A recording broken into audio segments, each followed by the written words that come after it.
Hello guys, welcome to my channel my maxes. देखो, आज हम बात करने वाले हैं हमारे पास जो व्यावसायिक पर्यावरण चैप्टर है, इसके बारे में बात करेंगे। देखो, इससे पहले ना इसके जो 2 चैप्टर है, अगर तुमने इसकी वीडियो देख रखी है या फिर तुमने इसको कहीं से पढ़ा हुआ है तो बहुत अच्छी बात है, और नहीं पढ़ा है तो भाई उससे ज़्यादा और अच्छी बात है।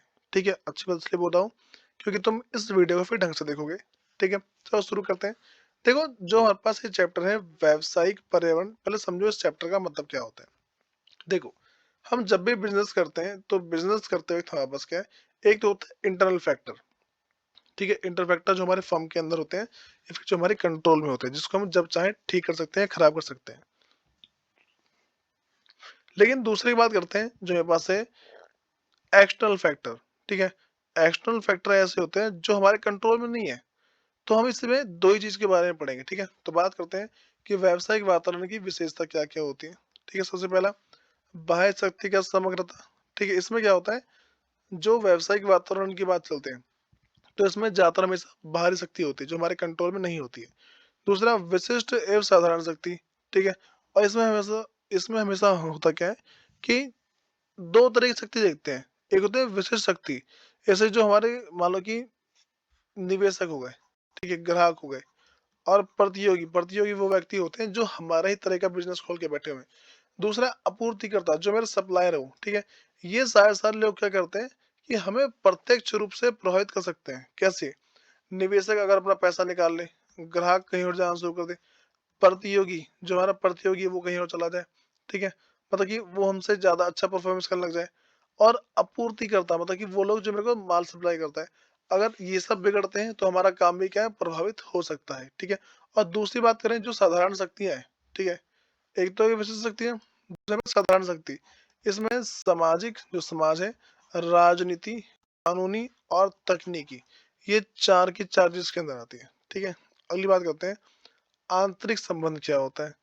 तो व्यवसाय वातावरण के विभिन्न तत्व अथवा भाग एक दूसरे से घनिष्ठ रूप से जुड़े होते हैं। इसका मतलब देखो क्या है कि आंतरिक संबंध है।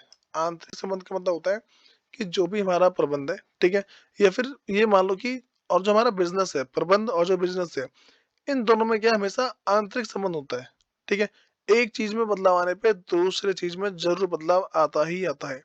दूसरी बात करते हैं, जो मेरे पास ये जो वातावरण गतिशील है, हमेशा एक जैसा नहीं आता, बदलता रहता है। दूसरी बात, ये बस अनिश्चित है। ठीक है? अनिश्चित का मतलब क्या होता है, जो हमारा व्यावसायिक वातावरण है, इसके बारे में हमें पता नहीं है। ठीक है? कि भविष्य में क्या होगा क्या नहीं होगा, इस बारे में किसी को नहीं पता।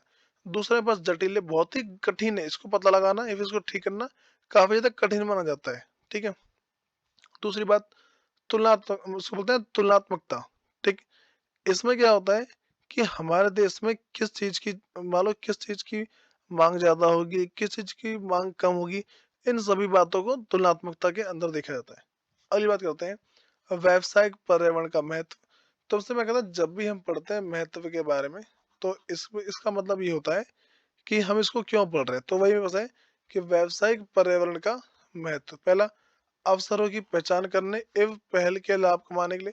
देखो, हम व्यावसायिक वातावरण इसलिए पढ़ते हैं ताकि अपनी जो अपॉर्चुनिटी है उसको पहचाने। ठीक है?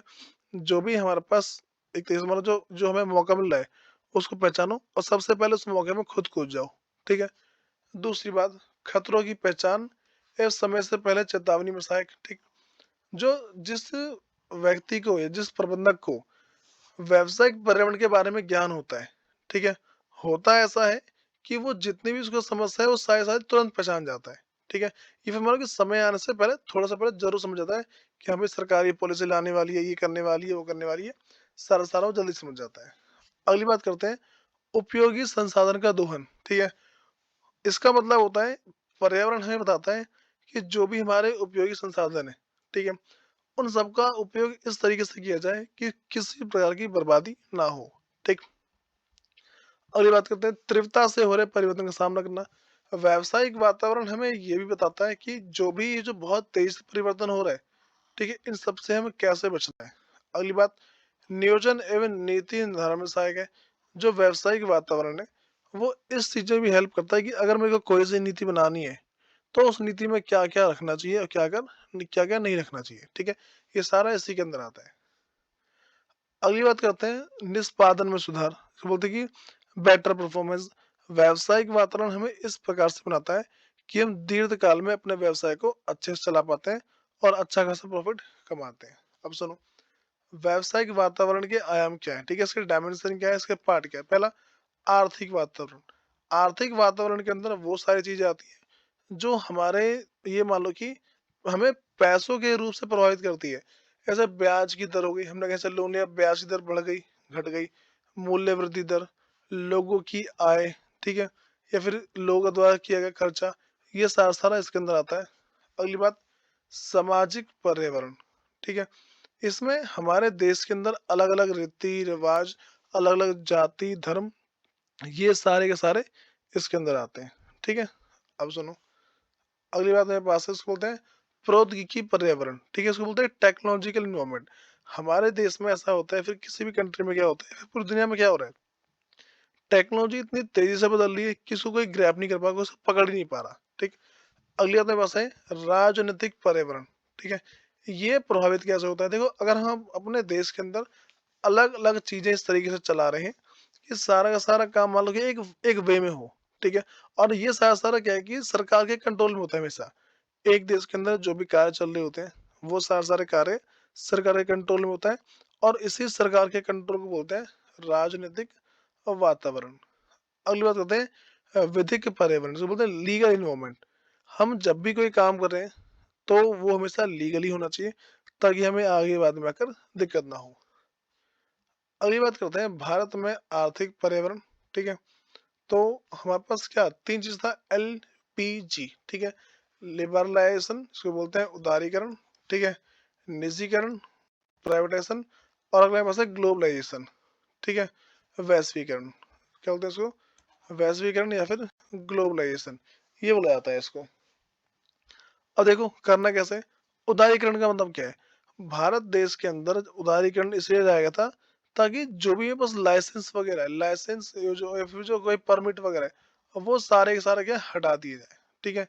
और इसमें क्या है कि थोड़े से उद्योग को छोड़कर अधिकांश लोगों में लाइसेंस की आवश्यकता को समाप्त करना, ठीक। अब उदारीकरण के अंदर ये हुआ था कि जो भी नीति नियम कानून बना रखे, ठीक, इन सबको उसी हिसाब से लाना, ठीक है।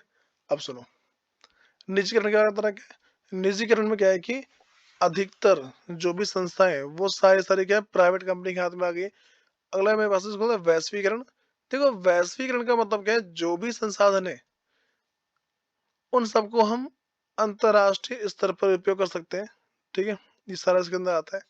मतलब कि और दूसरी बात ये कि हम अपने देश से आयात निर्यात बढ़ा और घटा सकते हैं आराम से, ठीक है, आजाद। हाँ भाई, अगली बात करते हैं नेक्स्ट, तो विमुद्रीकरण। देखो, ये तुम्हारा डीमोनेटाइजेशन है, इसके बारे में हल्का बहुत पढ़ लेना, इसके एग्जाम में क्वेश्चन आने के चांस होते हैं हल्के बहुत, ठीक।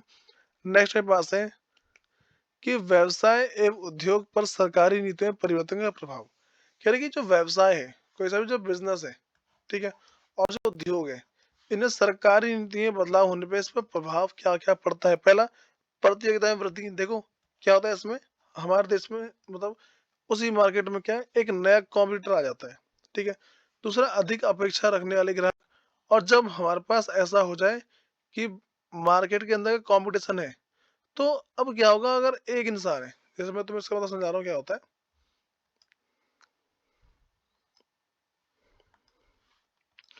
देखो, इसको ऐसे मानो,